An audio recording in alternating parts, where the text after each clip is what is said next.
How did you feel when you sent back your family and you were sleeping in the Toyota Yaris and you were waking up and going to bed? That was, I'm not going to lie, that was probably one of the toughest times in my life. When you make your peace with situation and you know that there is nothing that you can technically do about it, but you remain steadfast, you keep working, you keep grinding it out, something will come good, because it just has to. The biggest gift that we've got as humans are these things. The ability to listen. I think a lot of people don't use it. They don't listen. They think that they know better, but if you speak to, say, 10 clients, you're going to get 10 different opinions of what they want. But that's really important data to collect and have. I think when I moved back to the UK in 2014, I was traveling so much. I was always coming in and out of Dubai, then I was bouncing out to Asia. And I was away for like 3 weeks at a time, to sort of Dubai, Hong Kong, Shanghai, Taiwan, KL, Singapore, Bangkok, all in one sort of 3 weeks. How do you think your children see you now? Because they went through the journey with you. Yeah. Simon. Hi, Pete. Hey, Simon. Welcome back. Good to see you, man. How are you? So let's go for a walk. Sure. Well, it was a beautiful day. So Dubai, a place you have lived before? Indeed. Nearly 10 years ago now, I left Dubai when my company was set up. I lived here 2011 to 2015 and then moved back to the UK with my wife and kids. And now I'm coming back again. That's great news. Yeah. And you shared something before on LinkedIn about when you were an expat in Dubai, something happened and that caused you to go through a transformation and that led to the start of your business. Yeah. Can you please share what you want about that story? So that story, well, I guess that's kind of the making of CGW to the brand that I've built that you guys know today. It was born through, I'm going to say, my own investment decision, a bad one that my then IFA let me make. And I guess I lost the whole principal amount that I invested. It got me very curious about why investments work and why they don't work. And at the time, it was all the savings that me and my wife had. And obviously, I've got 3 young kids at the time. So I then decided that with CGW that we wouldn't just distribute products, we would be involved in the sort of structuring. I got really quizzical about how products work, why they work, and if they work. And that whole journey, I guess, that I went on, it was, my head wasn't in the best of places for a while, because you kind of think that, you put all your faith into the product, to the IFA giving you good advice. I got bad advice, it happens. I don't think it was done necessarily intentionally, but it obviously caused me to lose all my money and the company actually folded. So it was quite a princely sum that I then lost. So that experience, I guess, kind of shaped the vision of CGW. I thought, well, when we take on the products now, I'm going to make sure we understand that they've got the ability to pay back their principals, manage and service their debt obligations, as well as come good at the end of their term to maturity. Yeah, and that's a horrible experience to go through. Yeah. But now you can look back at it. But at that time, how were you feeling? Browbeaten, destroyed, angry. I think it was the roller coaster of emotions, right? Mm-hmm. Because, with investments, there's a huge element of trust that you put into the investment opportunity and the company, but also your advisor. So, I wasn't in a great place, to be brutally honest, but I'd like to think, you're right, it's like, I think people's journey in life, you go through bad times, right? And it shapes you, it defines you, or it can lead you to then, catapult yourself into new areas. I look back at it now and think, okay, it was an expensive mistake that I made, but if I didn't make that mistake, I wouldn't have set up CGW in the way that I had done. So I'd like to think that it definitely helped shape CGW, the brand, what we do, how we do it.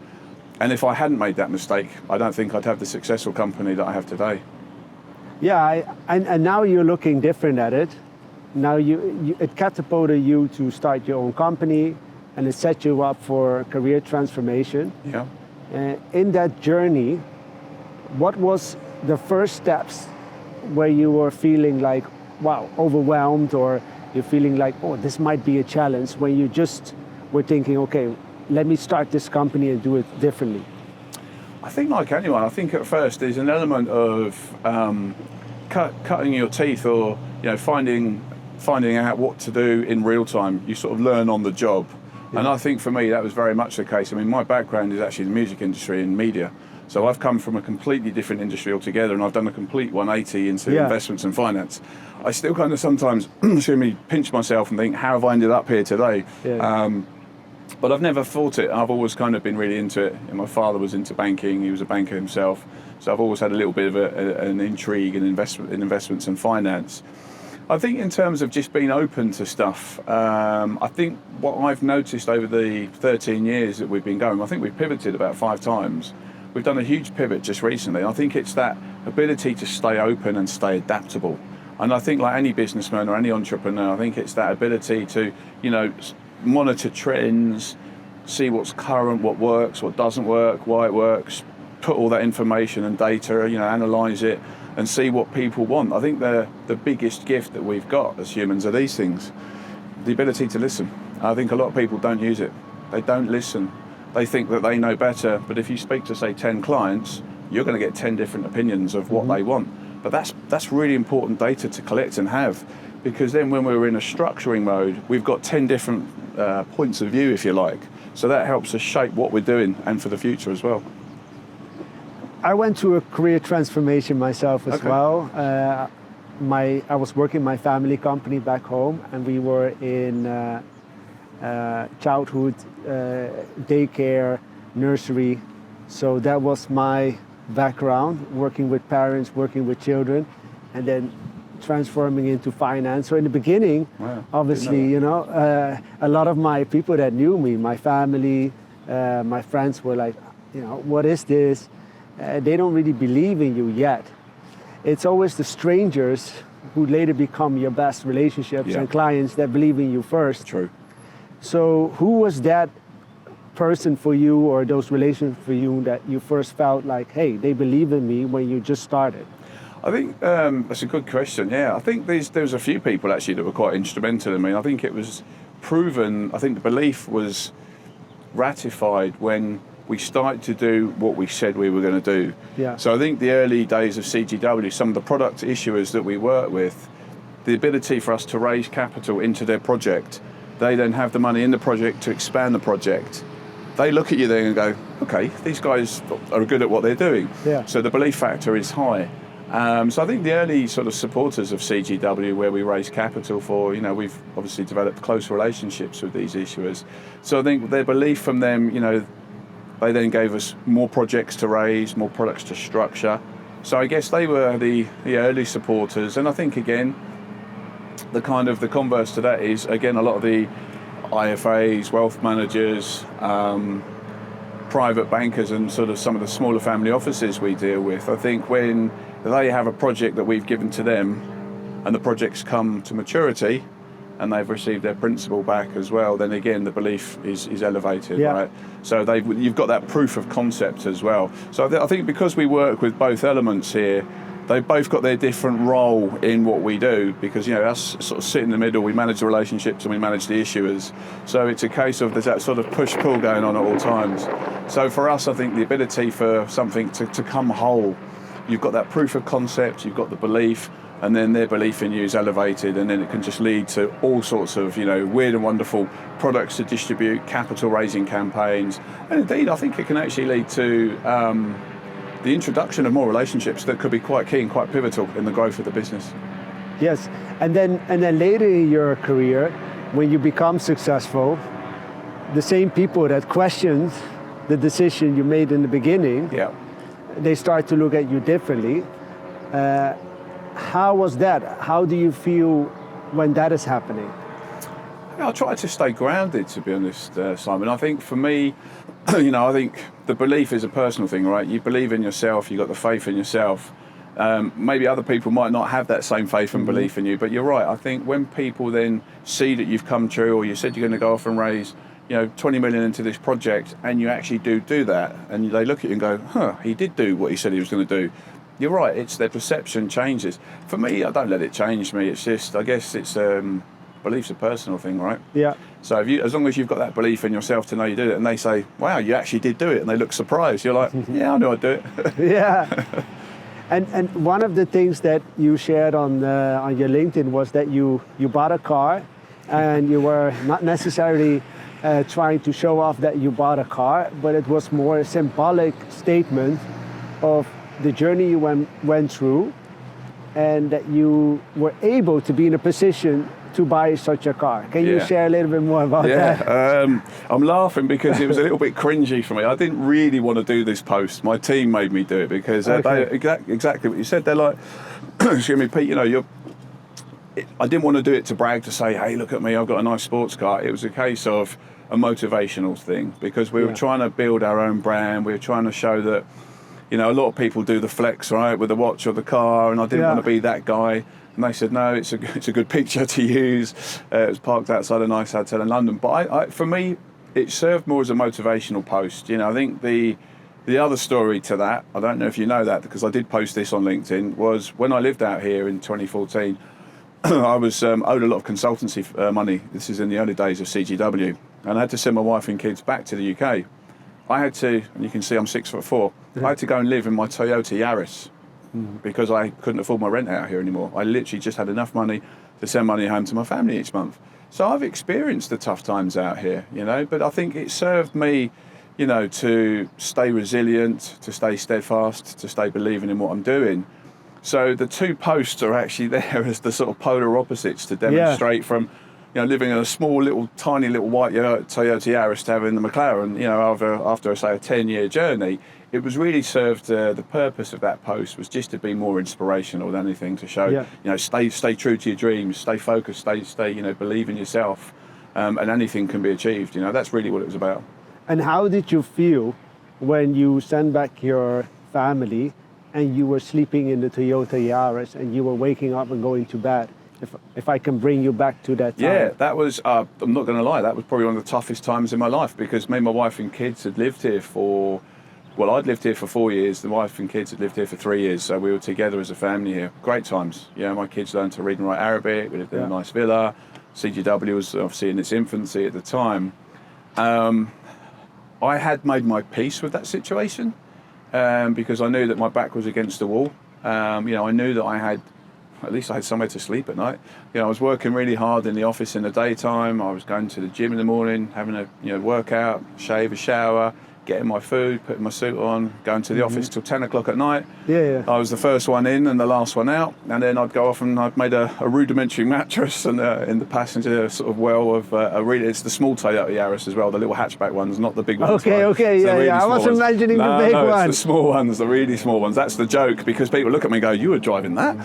So I think the funny part to that story was, if this can serve as a bit of motivation to anyone that's listening to this, that's going through hard times, is when you make your peace with situation and you know that there is nothing that you can technically do about it, but you remain steadfast, you keep working, you keep grinding it out, something will come good, because it just has to. And I think that's where I was. I just said, okay, I've got to live in my Toyota Yaris. I'm not homeless. I've still got a home of sorts, if it means I'm living like a snail for the most part.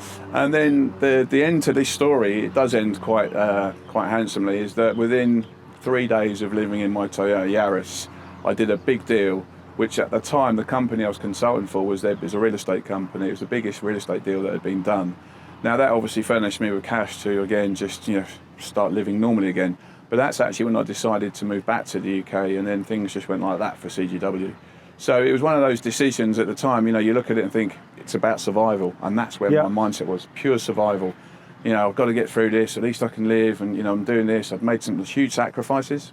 I had to send my family back to the UK. I was living in the Toyota Yaris for a few days, and then you look at it and think, 12 years later, you've got a McLaren on your drive. You think, I'd have never believed that if you'd have told me that, But I think if you said to me, Pete, was it worth living in the Yaris for 3 or 4 days? Yeah, I think it was. It's helped shape me. Yeah, that's very honest from you to share that experience, and Thanks. Also what you felt at that time. I think a lot of people want to scrap that out of their history and say they want to show a picture of themselves. But there's ups and downs. That's life. I don't think it's a true reflection of who I am. I think myself and my team have got this We've got a new podcast starting soon. It's going to Yeah. be called Authentic. Yeah. It's something that I'm sort of big into with my sort of personal brand, is about the authenticity, my story, my backstory, and who I am as a person. And I've always tried to maintain and operate with a huge degree of authenticity. Yeah. And I think that being authentic is, it's been truthful, right? It's been honest. It's been in touch with sort of who you are and how you do things and why you do things. Doesn't mean I'm perfect, but it does mean I'm real. Yes, absolutely. And the next question is, how did you feel when you bought the McLaren? Truthfully, really scared. When I drove home from the dealers, I'd only been out for a test drive in it, and I'd had a couple of sports cars before, but this was really fast. Yeah. And I'll be honest, I think like any new sort of car that I get, you just, at first it's all about, oh my God, this is really fast, and you're sort of bonding with it, right? There's a huge bonding, and you've got to remember, McLarens they're road legal racing cars. They've got racing engines in them from 20 years ago. They're super fast, right? Yeah. Dangerously fast, if you like. And I think for me, it was I didn't get to have that kind of feeling of, wow, I've got a McLaren, because it'd been on my dream board for about 5-6 years anyway. So that was another thing to tick the box of something that I'd actually aspired to have in my life. I think it took me about a good 3 or 4 months before it actually dawned on me one day. I think I was going to the gym one morning, starting up the engine at like 5:30 in the morning with my neighbours, and it sounds like a Spitfire going overhead, like the planes there. Yeah, it's a noisy machine. And it was this then one day I sat there, I thought, wow, I'm going to the gym and I've got a McLaren and I'm driving my dream sports car to do it. And it was like that whole, you pinch yourself, and, wow, I've done it, I've actually achieved it. But it took me months for me to realise that I'd actually done that. And I think, my wife regularly points out to me that, my dream board my vision board is always changing. But a couple of years ago, she pointed out that, you've achieved about 85% of the stuff that's on that board, Pete. I was like, have I? She just sort of looked at it, wow, I have. Again, it's not that I'm trying to be super humble about it, it's just I get caught up with sometimes of, I guess any entrepreneur, if you achieve a relative success, you're going to want more. You know what I mean? You're going to keep setting the barriers higher and higher each time. Yeah, I've done that thing now, right, let's elevate it even more. Let's even, see what else I can expand this into. Because if I've done that, I can definitely do that, Yeah. So it's about maintaining that mindset as well, and just keep pushing. And I don't know if it's just a personal thing where I don't allow myself to get too distracted by the successes, because I am just keep striving, keep pushing for more. Yes, and what was on your dream board that you have achieved? Some of the top things. Well, there's cars for a couple. Well, I've got an Aston now because I'm a big James Bond fan, so I got rid of the McLaren. A few watches. Our house that we're in now, that I live in with my wife and kids in Kent, to the absolute letter of how we designed what we thought was written out on the house. 6-bedroom house, studio, den for the kids, this, that, and literally to the house we're living in. And again, it wasn't until 6 months after living there I went, hold on, this is the house that we wrote about, literally. I know it sounds really corny and cheesy, but it literally is. And I know a few other people that have written out vision boards and written out sort of mission statements, and I think that's why I've got it tattooed on my arm. What you can conceive, you can achieve. Every day I'm waking up and I'm reminding myself of one of my life mantras as well. Yeah. But it's a great feeling. Some holiday homes that we've built with some real estate stuff that we've done, and some holidays that we wanted to do, some bucket list stuff. Yeah, tick, tick, tick, tick. Take that picture off. Let's put a new one on here. And what's on it? What you still would like to What's on it now? achieve? Well, fun enough, this Dubai. Coming back to Dubai, it's like it's gone full circle for me. I didn't think I'd be coming back to live here. I've been living in Portugal for the last year and a half, and it's been beautiful there, and I loved it there. But the way that the business has gone the last sort of 2 years, a lot of my network's here. It makes better commercial sense for me to be here. It's where all the action is right now. I'm closer to Asia. So I think for now, it's just maybe some real estate here in Dubai, maybe another car. But really for me right now, it's about the growth of the business. We're 13 years in, and I want to now take it to the next level as well. So I think it'd be a case of having a nice office somewhere here, having a big team or a bigger team around me as well as the other team we've got internationally. So it's really just all about the business at the moment. Expansion in all ways. Okay. Exciting times ahead. Yes, sir. And at one point there's an end game towards everything. Do you feel like you have an end game, or do you feel that you're more like a Warren Buffett guy that just wants to work because you're just so much driven and passionate about it. I think, you see where people retire and then you hear about the stories, they retired and 3 weeks later they dropped dead. Yes, that's a lot of people. Yeah, and I get that, I understand that. I think, if you're a type A person, you are driven. I mean, the thing is that fundamentally, I love what I do. I really enjoy every element of my job. I enjoy meeting people, I enjoy the travel, and I enjoy doing the deals. That's all three components together. Why would I ever want to stop doing that?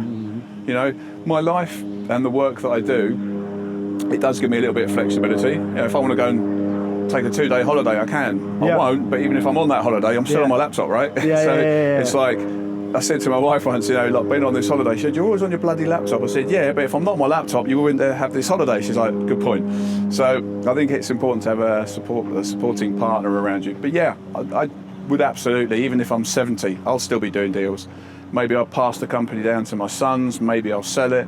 Even if I sold it, I would probably still like to keep a hand in it in some way, shape or form as well, yeah. Can you switch off when you go on a holiday? No. Anyone that tells you that they can, they're lying.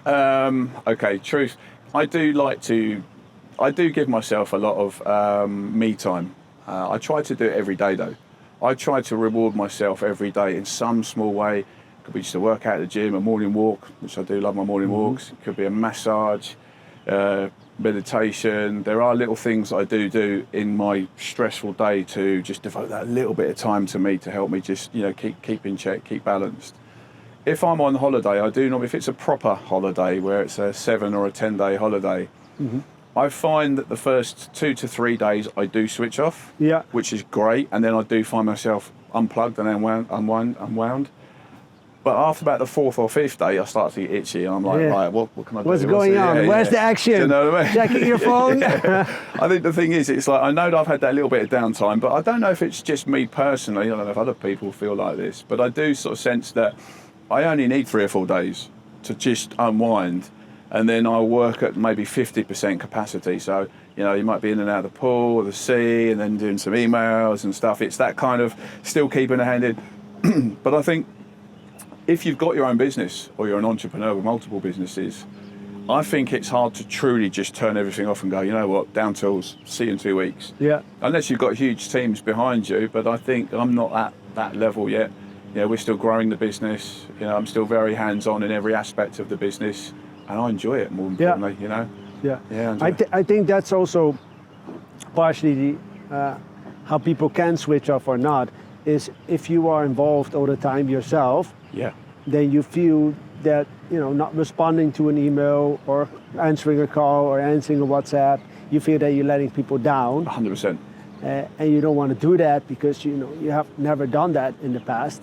I don't put an out of office on when I go on holiday. I same used to. here. I don't do that. I'm just in a different office on the beach. Right. And then, but you get sometimes these odd requests, especially when you're in different parts of the world, where messages come, at midnight and things like that. But don't you say like, okay, I'm going to stop responding to, for example, WhatsApps after a certain time? I've got a steadfast rule. When I go to bed at night, whatever time that might be, and I am a early to bed but an early to rise kind of guy. Okay. I put my phone in airplane mode. I do need that disconnect. Yeah. Because I'm not going to be that person that the phone bleeps at 2 a.m. and it's pulled you out of sleep. Sleep is so important, especially if you're high functioning, right? Yeah. So you need to have that sleep to be able to get you through. And nothing is ever going to be that urgent. You know what I mean? And even if you're sleeping for 7-8 hours, it just means that when you wake up in the morning, you've got a few extra WhatsApps or a few extra emails to respond to. True. Do you know what I mean? And as long as no one's dying, it won't be on the news that evening, Yeah, that's okay. True. Okay, when you're sleeping, airplane mode. Yep. But anything else where you try to put away your phone? I try to actually, when I'm doing meetings with people now, it's a new thing I've developed recently. I used to always turn my phone over. Yeah. So you don't get distracted if you're in a meeting, because I like to maintain, presence, eye contact. I think it's out of respect as well. But now what I do if I come to a meeting, I actually put my phone in my bag. I don't even put my phone on the table anymore. Maybe I'm a bit old-fashioned like that, but I think it's important to give yourself, if somebody's come here to meet me, then I want to be present in that meeting. I don't want to keep distracted and looking at my phone. I think that's a little bit disrespectful. Maybe I'm old-fashioned about it. I get it. You might be waiting for your wife might be having a baby, so you've got to keep looking at the phone. I get it, that's fine. But I think for me, I like to give myself and just not be distracted.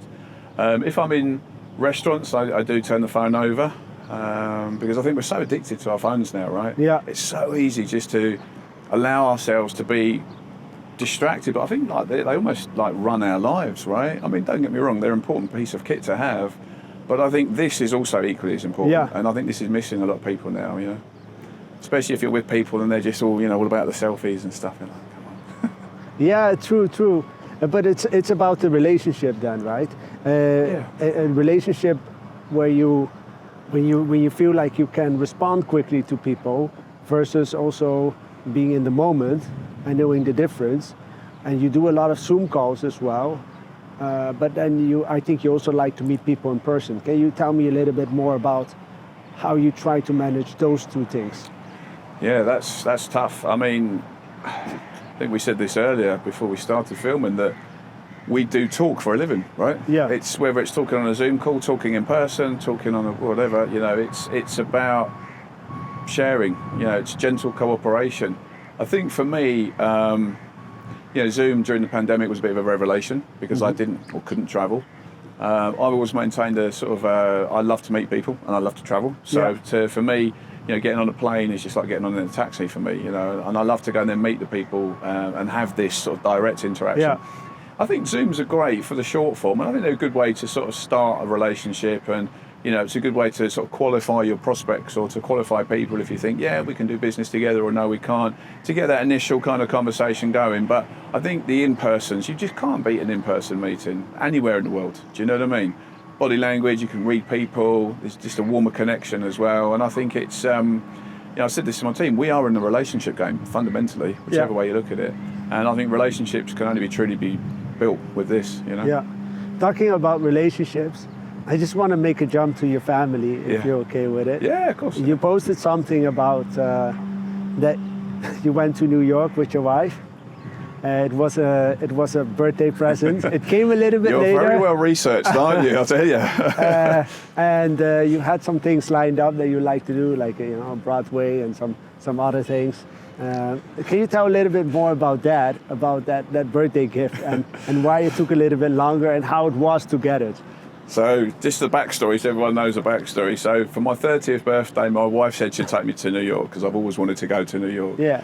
And I didn't go to New York till I was 47. So I had to wait 17 years for their birthday present. I've not been to New York as well. It's cool, great place. So it was always a joke that it was always sort of a bit of a family in-running joke that, I'm still waiting for my 30th birthday present kind of thing. Yeah. So when I was 47, we were in Corfu, my wife just presented me the ticket to say, you remember that birthday present that I owed you for 17 years ago? Here it is. And obviously it's 2 tickets, obviously, for me and her to go to New York. And she'd arranged childcare, so obviously my sister was looking after my kids. But it really meant a lot because it was like, all right, it shows you the relationship that me and my wife have. We don't take each other for granted. But I think as well the fact that good things come to those that wait, right? Yeah. But 17 years is a long wait. Yeah. So I'm making her wait now for her 50th. She's going to get it when she's 67. And how did you feel when you went on that trip? It was great. It was magical. I mean, I love travelling with my wife. I mean, we're best mates, and it's we always have a lot of fun together. Yeah. So it was really cool to do things like Central Park, and so we went up to went to see some friends there as well. And it was just a great experience. I mean, it was just great, and it was that whole thing. I mean, we used to just joke about it, right? The whole where's my 30th present? But I never really held her accountable to it. But I thought it was quite sweet the fact that when the timing was right and when she was able to do it, that she went off, spent quite a bit of money to do this. But again, the thought, was really sincere. And I think when my kids actually took the picture of me, because it was actually on a decking like this, we were in Corfu, and I actually did well up. I was really quite tearful because it was something that meant a lot to me, and the fact she'd never forgotten. Yes, and that brings you back maybe also to the McLaren story. It was also a symbol that your wife was able to pay for a birthday gift like that, 100%. and that is something I think you also are standing still by at that moment. Yeah, I think for me personally, I mean, sometimes it's like success can happen and happen in really big ways, and it's almost like I'm not willing to acknowledge it. Yeah. It's like something significant will happen, and I'm like, oh yeah, okay, cool, and you just get on with everyday life and business and stuff. And it's not until some people sort of pull you out of it and go, but Pete, you've got that, you've done that thing, or you've achieved that, and I'm like, oh yeah. It's almost like I'm not willing to let it really kind of take my life over, because I just know there's bigger and better things that I want to do and could be doing. There's bigger successes that I want to have and could be having. So it's almost like I'm never going to settle for the success I'm having the here and the now, because I know there's so much more that I want to do and want to achieve and want to experience. So it's almost like, for me, if you sort of acknowledge the successes and go, wow, I've got a really cool car, I'm like, no, okay, let's just keep driving. I'm all about memories and experiences, right? Yeah. So for me, it's, we're here for such a short space of time. I want to just cram my memory bank full of the most amazing experiences, and same for my family. I just want to make sure that when we part this mortal coil, my memory bank's full of wonderful experiences. And what are some of your best memories and experiences that you have, beside of the births of your children? I was about to say, that's it, yeah. And being married? You're a good man. Well, that's it, isn't it, right? I've got all the gold in the world right there. I think for me, again, seeing my kids grow up, I mean, they're not kids now, they're adults, they're young adults, and seeing how myself and my wife have, I guess, shaped them to make them the people that they've become. They're truly independent. I think living in various places around the world, becoming sort of culturally aware and enjoying what this planet has to offer, not just staying still in one place. I try to go into every day and enjoy the experience that every day offers. Yeah. The obvious ones, of course, witnessing the birth of your child is definitely probably the number one. And I think just the success of what I built with my team over 13 years. I've started to acknowledge that a little bit recently. That people have said, Pete, you've raised X and you've done this, and I'm going, yeah, that's pretty impressive, right? And they're like, yeah, that's impressive. I'm like, okay, that's cool. Yeah. So I'm trying to just be humble though, and stay sort of quite grounded with these experiences or the successes we have as well. But yeah, I think, to be honest, it's hard to beat witnessing the birth of your kids, right? Yes, that's why I said beside of that. It's the standout one for me. I mean, every day we're alive, I think, is a great experience. As corny as that may sound, I mean, I've had my ups and downs in life. I'm just happy to be here, man. Just happy, with what each day brings. Yeah, that's wonderful. And how do you think your children see you now? Because they went through the journey with you. Yeah. Oh, wow, that's a really good question. Bank of Dad is one thing I'll probably say. They see me as Bank of Dad. No, I joke. But I think I know that they're really proud, and they've actually now started, as they become young adults, I think they've recognised the sacrifices and the hard work that I've put in and my wife's put in. So I think that's kind of something that I do really sort of cherish, the fact that they can see the grind that I've gone through and the stress that I've gone through as well. Yeah. Especially now they've, 22, 20 and 16. Yeah, they're independent. They've got their own minds, and they really do appreciate how much hard work I've done. And that, for me, is really kind of that's a beautiful thing, because I think when your own kids can recognise it and say, Dad, look, you supported us. You bought us my first car. Look at the house we live in, and just all the not just the materialistic things, but the things that they say. But Dad, you've given us a great quality of life. We've got great memories. When the kids lived here, and some of the holidays we've gone on in the last sort of 10 years, different parts of the world, to get them to have them experience different cultures and different experiences. Even though they're really young, the memories that they talk about really fondly, for me, I get a real buzz out of that. Yeah. It puts a real big smile on my face, especially if sitting down with one of my sons or my daughter, and they're like, hey Dad, do you remember when we went there? Or one of the memories comes up on the phone of a holiday that we were on years ago. The iPhones do those memory things. Yeah. And they look at it and go, oh Dad, look, do you remember this? And I was like, oh yeah, do you remember we did this? And we went fishing there and we did this. And I just love that, because that for me is where I get my joy. That's where my joy comes from. I go, yeah, that's cool. The fact that my loved ones can appreciate the experiences that we've given them. Do you know what I mean? Yeah, absolutely. And now you're going into a new phase in your life. Your children, like you said yourself, are becoming older. Some of them might be starting to live already partially or already out of the house. Yeah. Have you thought about how that is going to impact your life, and how what will be next for you then when that happens, when your children are not in your house anymore? Well, we've got the expression in the UK called empty nesters. Yeah. So me and my wife will become empty nesters in the next sort of year and a half. It's kind of one of the reasons why I'm out here, to set up again. Yeah. Because we know that, me and my wife, we love sort of chasing the sun, living here, Portugal, Phuket, we love Thailand. Kids are going to be, like you say, they're off being independent, they're doing their thing. The world's, I say it's a big place, it's a small place now, right? We're so hyper connected that, if we're in Phuket for 3 or 4 months, the kids will come and see us there, and they'll bring their girlfriends or boyfriends out and come and see us. I don't really, I know that, the expression home is where the heart's at, right? Yeah. And I know that the kids will sort of follow me and my wife wherever we happen to be. They'll come and see us. We're a very strong family unit anyway. We've got a good bond with our kids and our family. And I think, I'm not the sort of person that can just live in the UK and just be that person. I have to live in the sunshine. That's one thing, right? Makes you happy. Yeah, it really does, man. Yeah, and I think my kids know that as well. Yeah. They really know that Dad needs to be somewhere where it's sunny, because then Dad's operating at his full operation speed, sort of thing. So, and I think the thing is, again, where we've travelled so much with the kids when they were young, I think they've got the sort of perception now that the world is a smaller place. Mm-hmm. For them to go and say travel to Australia for one day, it doesn't faze them.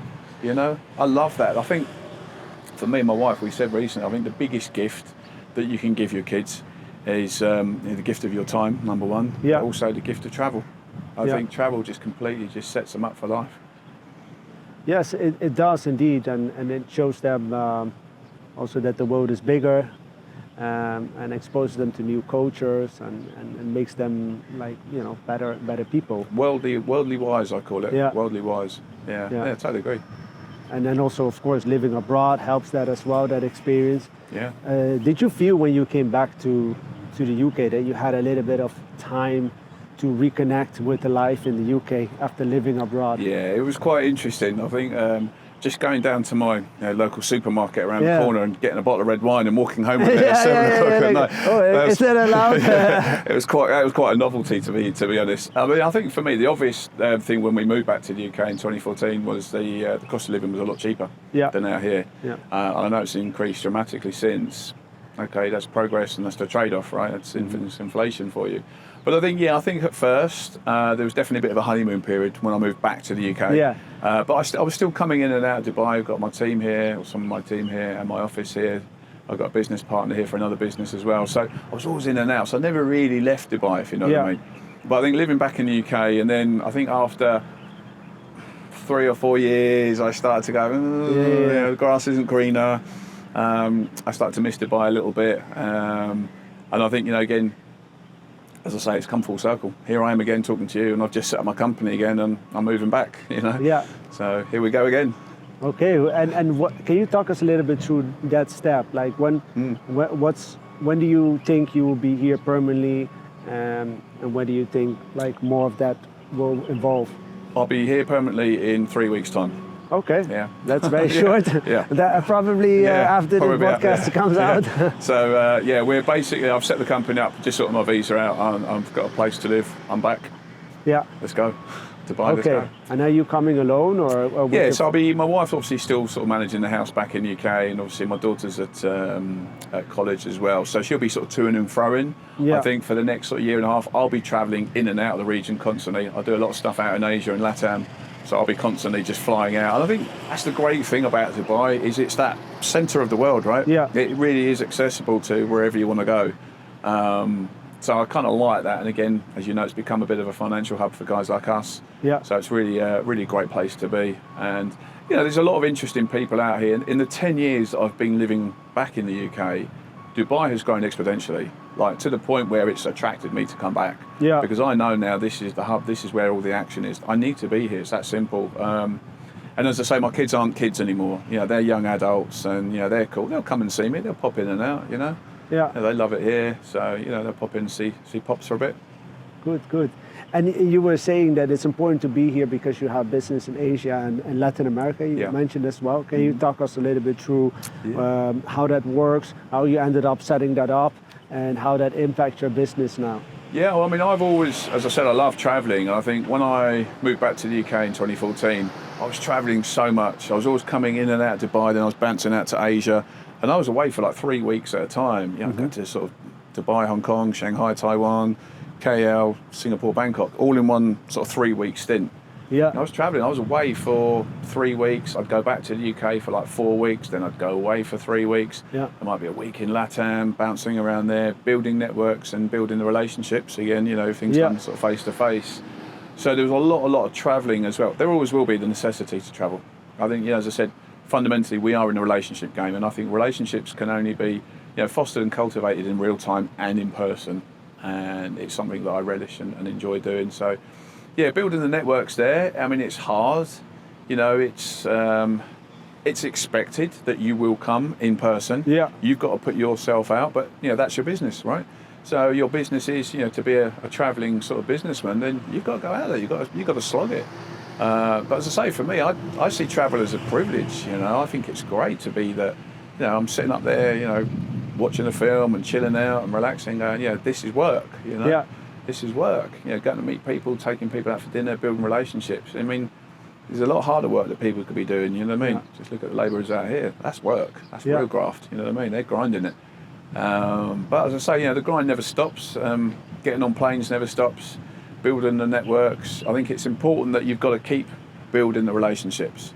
You can't just take your eye off the ball and think, yeah, I've got a great guy in LATAM. He's going to do all my business for me. It doesn't work like that. You've got to have, you know, multiples of those key relationships, you know. And how do you build those key relationships? How do you start when you go fresh into a country? You don't know anybody there. How do you start? Wow, that's a good question. Zoom call. Okay. I think the Zoom call initiates that sort of, you know, relationship building part of it.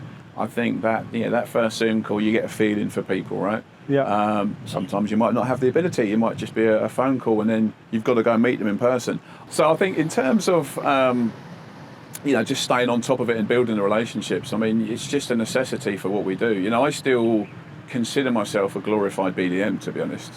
Yeah. You know, business development manager. As I said to my team, you know, I might be the CEO of the company, but I still am on the coalface. You know, I'm still doing what I did 10 years, 12 years ago.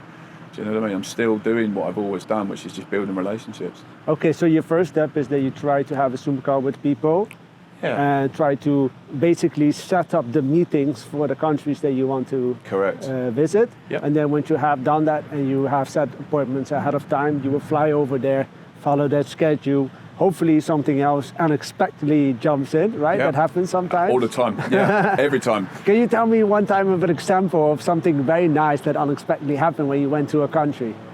Wow, well, yeah, it's a bit of a weird story that the guy actually didn't turn up for his meeting. Okay. And I'd flown all the way out to Hong Kong to see him, and he never turned up, and just completely blanked me. And I was like, that's charming, I've just flown all the way out here. I was really jet lagged as well, I was really, really exhausted. Couldn't get hold of the guy, and then he was completely ghosting me, right? Yeah. He wasn't 1% responding. I thought, okay, he's a joker broker, complete time waster. And then I think I was only there for 3 days. So on the third day, again, I was seeing other people face to face, and I was continuing with all my other meetings. He literally just turned up, just tapped me on the shoulder and says, I'm really, really sorry. Can we do the meeting now? He says the other day, you know, he had some personal issues. He came and sat down, and he just already came in with all the paperwork.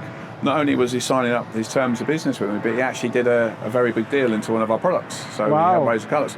I was just like, well, we've only had a Zoom call, you know. It's the whole thing had been sort of fast-tracked, you know. Yeah. There was no sort of courting process for this. It was just straight away, here's the paperwork, here's the signed paperwork, here's the deal. And I'm like, and this is a guy that didn't turn up for a meeting 3 days ago. So, yeah, I think the thing is you should never write people off. I don't. If people don't turn up or people miss calls or appointments, it happens, right? It's life. You just take it on the chin and just go, you know, you can't judge people and, you know, write them off just because, you know, they didn't turn up for their appointment. Yeah, true. And what is something that is now next for you? You have talked about certain things already, but is there something you have not shared yet that is next for yourself or for your company that you want to share with us? Well, I guess Watch This Space is the first one, right? We've got something, I can't talk too much about it, but it is going to be a CGW World exclusive. It's something that's been in the offing for about the last 2.5 years. We're actually developing our own product. It's actually our own product. You know, after 13 years of selling other people's products, we thought it was about high time that we thought we know the ingredients that needs to go in reverse engineer something that suits, guys like yourselves, IFAs, wealth managers, asset managers, family offices. It captures the whole sort of capital raising networks that are out there, and we'll be launching it in the next quarter. Okay, so that will be your new baby. That'll be my new baby, yeah. And I'm really excited about it as well. As I say, I can't talk too much about it. Yeah, of course. But it is something, as I say, we've been developing for a while. I think it's like the natural evolution of CGW. For years you go out, you build other people's networks, build other distribution channels. You then obviously raise capital for other people's projects. At some day, there will come a point when you think, I want to do my own products, right? Yeah. So that's kind of where we are. It's just taken me 13 years to do it. Or only 13 years. Yeah, exactly, that's it. Reframe it. Yeah, I like that. Well, Pete, thank you so much for You're coming. welcome. Thanks for having me, man. Good to see you as well. It's lovely Thanks again. speaking with you. Thank you. Goodbye, everybody.